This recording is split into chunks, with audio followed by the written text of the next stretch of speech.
மேற்கு தொடர்ச்சி மலையில் பெய்து வரும் கனமழை காரணமாக நம்பியாறு, கருமேனியாறு வெள்ள நீர் கால்வாயில் இருந்து 3200 கன அடி நீர் திறக்கவிடப்பட்டு இருப்பதால் மாவட்ட நிர்வாகம் தெரிவித்துள்ள நிலையில் எம்எல் தேரி பகுதிக்கு தண்ணீர் வரவில்லை என திசையன்விளை சாத்தான்குளம் பகுதி விவசாயிகள் குற்றம் சாட்டியுள்ளனர். இது தொடர்பான முழுமையான விவரங்களோடு எமது செய்தியாளர்கள் சுடலைக்குமார் மற்றும் பிராங்க்லின் விஜய் ஆகியோர் இணைப்பில் இருக்கின்றனர். முதலாவதாக சுடலைக்குமார், அங்குள்ள விவசாயிகள் தங்களுக்கு இன்னும் தண்ணீர் வரவில்லை என்ற குற்றச்சாட்டை முன்வைத்திருக்கிறார்கள். என்ன காரணம், விவரங்கள் என்ன?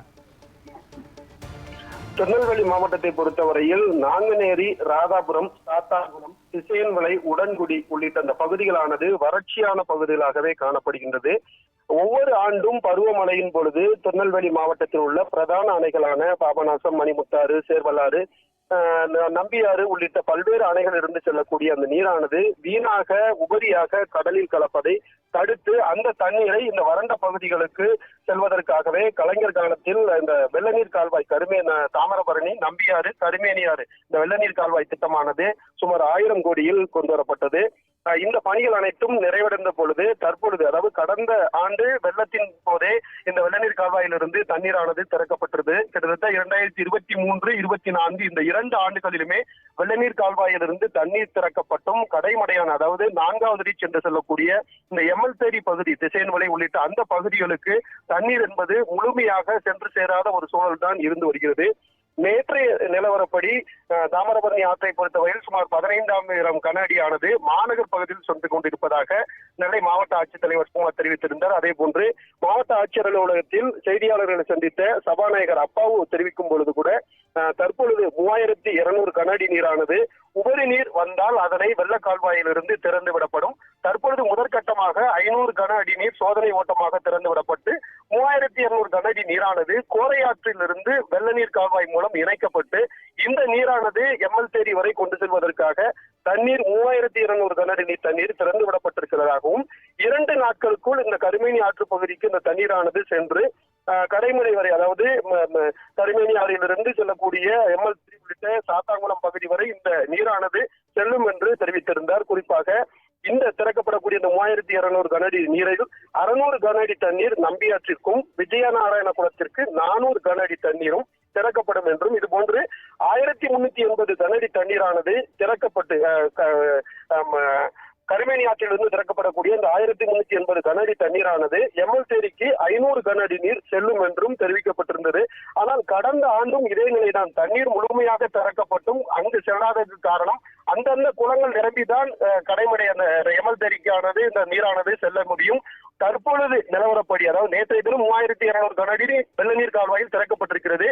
இன்று காலை 6 மணி நிலவரப்படி கருமேனி ஆற்றில் 180 கன அடி நீர் மட்டுமே வந்திருக்கிறது.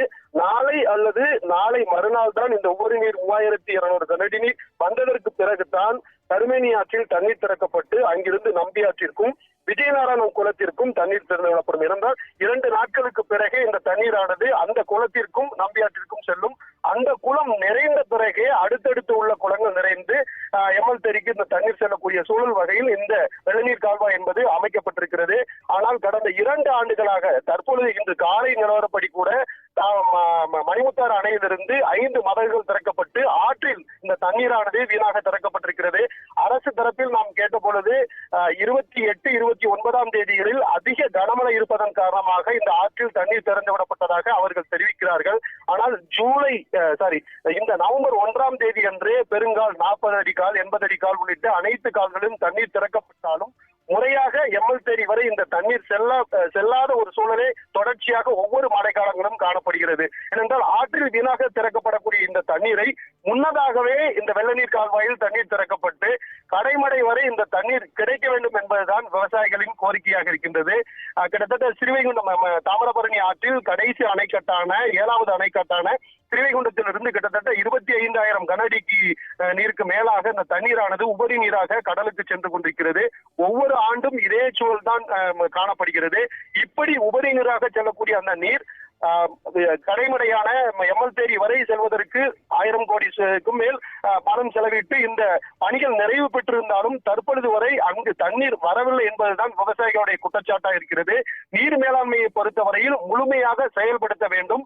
அனைத்து குளங்களுக்கும் நிரம்பி கடைசி குளங்கள் செல்வதற்குள் இந்த நீரானது நின்றுவிடக்கூடிய ஒரு சூழல் தான் ஏற்படுகிறது. எனவே ஒவ்வொரு ஆண்டும் மழை காலங்களில் உபரி நீர் பல ஆயிரம் கனஅடி நீர் கடலுக்கு செல்கிறதே தவிர இந்த வெள்ள கால்வாயிலிருந்து முழுமையாக கடைமடை வரை சென்று சேரவில்லை என்பதுதான் விவசாயிகளுடைய குற்றச்சாட்டாக இருக்கின்றது. காட்சிகளோடு விவரங்களுக்கு நன்றி சுடலைக்குமார். அடுத்தபடியாக பிராங்க்லின் விஜய் இணைப்பில் இருக்கிறார். பிராங்க்லின், பருவமழை தீவிரமடைந்து நெல்லை மாவட்டத்தில் கனமழை பெய்தும் தாமிரபரணி ஆற்றில் வெள்ளப்பெருக்கு ஏற்பட்டும் கூட கடைமடை பகுதிக்கு இன்னும் தண்ணீர் வரவில்லை என்று விவசாயிகள் வேதனை தெரிவிக்கிறார்கள். கள நிலவரங்கள் என்ன? நிச்சயமாக பத்மநாதன், தாமிரபரணி ஆற்றில் வீணாக கடலில் கலக்கும் தண்ணீரை திசையன்விளை தாலுகா பகுதி மக்கள் பயன்பெறும் வகையில் மறைந்த தமிழக முதல்வர் கருணாநிதியின் கனவு திட்டமான தாமிரபரணி ஆறு, நம்பே ஆறு, கருமேனி ஆறு நதிநீர் இணைப்பு திட்டத்தின் மூலம் சுமார் 1000 கோடி ரூபாய் மதிப்பீட்டில் வெள்ள நீர் கால்வாய் அமைக்கப்பட்டுள்ளது. இந்த கால்வாயில் தண்ணீர் செல்வதன் மூலம் நாங்குநேரி, ராதாபுரம், திசையன்விளை, சாத்தான்குளம், உடன்குடி, திருச்செந்தூர் உள்ளிட்ட தாலுகா பகுதி விவசாய பொதுமக்கள் பெரிதும் பயனடைவார்கள். தற்போது மேற்கு தொடர்ச்சி மலையில் பெய்து வரும் கனமழை காரணமாக தாமிரபரணி ஆற்றில் வெள்ளம் பெருக்கெடுத்து ஓடுகிறது. இந்த தண்ணீர் கடலில் வீணாக கடக்கிறது. தவிர்க்கதை உடனடியாக வெள்ள நீர் கால்வாயில் திறந்து எம்எல் தேரி பகுதிக்கு திறந்து விட வேண்டும் என திசையன்விளை, சாத்தான்குளம் தாலுகா விவசாய பொதுமக்கள் தமிழக அரசுக்கு கோரிக்கை விடுத்துள்ளனர். இதனைத் தொடர்ந்து மாவட்ட நிர்வாகத்தின் சார்பில் தாமிரபரணி ஆற்றில் வெள்ள நீர் கால்வாயில் இருந்து சுமார் 3200 கன அடி தண்ணீர் திறந்து விடப்பட்டுள்ளதாக நேற்று தமிழக சபாநாயகர் அப்பாவு, மாவட்ட கலெக்டர் ஆகியோர், சுகுமார் ஆகியோர் தெரிவித்திருந்தனர். ஆனால் வெள்ள நீர் கால்வாயில் 2000 கன அடி தண்ணீர் தான் வருகிறது.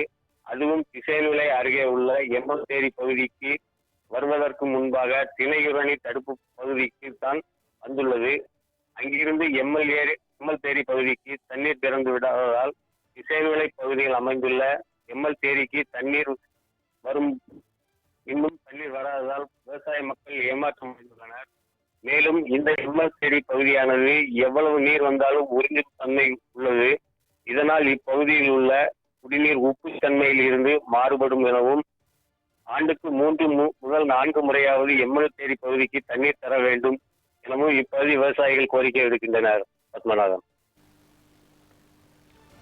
முழுமையான விவரங்களுக்கு நன்றி பிராங்க்லின் விஜய்.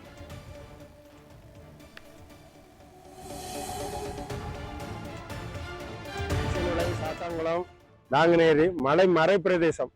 இதற்காக ஒரு நல்ல கனவு திட்டம், நல்ல ஒரு வளமான திட்டமான வெள்ள நீர் கால்வாய் உருவாக்கப்பட்டது. அது 18 வருஷமா செயல்படாம இருந்தது எங்களுக்கு ரொம்ப கஷ்டம். இப்பொழுது நிறைவு பெற்று என்று அறிவித்து விட்டார்கள். ஆனால் ஒரு தேர் செய்து அதுக்கு அச்சாணி சரியாக இல்லை என்றால் தேர் செய்து புள்ளியில் ஓடாது. அதே மாதிரி இப்ப 3000 கன அடி தண்ணீர் வெளியே அங்க வெள்ளாங்குழியில வெளியே விட்டுருக்கேங்கிறாங்க. ஆனா இங்க வர்றது ஒரு 500 கன அடி கூட தொங்குல வந்து சேர மாட்டேங்குது. அதனால அது குறைபாடுகளை கலைந்து இந்த வறட்சி பகுதியை வளமாக்க அது என்னென்ன பிரச்சனை இருக்குன்னு அரசும் அதிகாரிகளும் அது தக்க நடவடிக்கை எடுக்கணும். இந்த வறட்சி பகுதியானது வெள்ள நீர் கால்வாய் வெள்ள காலங்களில் மட்டும்தான் இங்க வருது. நாங்க வறட்சி சில நேரம் வர மாட்டேங்குது. அதனால பாவநாசத்திலிருந்து மின் தயாரிக்கும் 500 கன அடி வருகிறது. மற்றும் அதிகமாக உள்ள தண்ணீரை மற்ற பகுதி நிலையும் ஒரு ஜியோ போட்டு இந்த வறட்சி பகுதிக்கு ரெகுலராக வந்து இங்க உள்ள மக்கள் வளம் பெறணும். இது என்ன விவசாயம் ஒரு 50,000 ஏக்கர் பண்றோம், மானாவரியும் இரவையும். அதனால அங்க உள்ள தண்ணி வந்து நிலத்தடி ரீச் ஆகினாதான் இந்த விவசாயிகள் பயனடையலாம். அதனால அங்க உள்ள தண்ணியை ஒரு ஜியோ போட்டு ரெகுலர் தண்ணியா எங்களுக்கு வருஷத்துக்கு 2 தடவை 3 தடவை வரும்படி அவனை செய்யும்படி பண்ணிடணும்னு கேட்டுக்கொள்கிறேன். நன்றி. நமது கலைஞரின் கனவு திட்டமான நம்பியாறு, கருமையாறு இணைப்பு திட்டத்தில் இந்த வருடம் ஓரளவு நல்ல மழை பெய்துள்ளது. இந்த மழையை எங்களுக்கு கருமேனி நமக்கு திணையரணியில் டேம் அமைத்துள்ளார்கள். அந்த டேம் மூலம் எங்களுக்கு எம்எல் தேரி, எங்கள் தட்சிண பகுதி இப்படி பகுதிகளுக்கு ரொம்ப வறட்சியான பகுதி. இந்த பகுதிகளுக்கு தண்ணி தரணும். கிட்டத்தட்ட எங்களுக்கு செல்வண்டத்தில் இன்னைக்கு ஒரு 25 கன அடி இன்னைக்கு சர்ப்ளஸ் ஆகுது. அதனால மாவட்ட ஆட்சியாளர்கள் எங்களுக்கு இந்த நம்ம எம்எல் தேரிக்கு தட்சிண பகுதிக்கு தண்ணீர் தந்து அவ்வளோ பகுதியும் நிரப்பி தர மாதிரி கேட்டுக்கொள்கிறோம். மேலும் எங்களுக்கு நிரந்தரமாக இந்த திட்டத்தின் மூலம் எம்எல் தேரி நந்தகுளம் அந்த தெசமலை பகுதிக்கும் நிரந்தரமாக வருடம் தண்ணி தர அரசுக்கு பரிந்துரை செய்து எங்கள் பகுதி விவசாயிகளின் தாகம் தீர்க்க தாழ்மையுடன் கேட்டுக்கொள்கிறோம். எங்க ஏரியாவில் எம்எல் பேர் இந்த ஏரியா எங்க ஏரியா ஃபுல்லாவே செம்மண் பூமி. இந்த ஏரியாவில் ஃபுல்லாவே எவ்வளவு கோடி லிட்டர் தண்ணி விட்டாலும் ஃபுல்லா ஏத்துட்டு பழையபடி நமக்கு திருப்பி தரும். அதனால எவ்வளவுதான் தண்ணி வந்தாலும் எங்களுக்கு தாங்கும். இங்க இப்ப 20,000 கனஅடிக்கு மேல சிலிண்டர் அங்க தாமிரபரணி ஆத்துல தண்ணி திறந்து விட்டு அனாமத்தா கடலுக்கு போய் சேருது.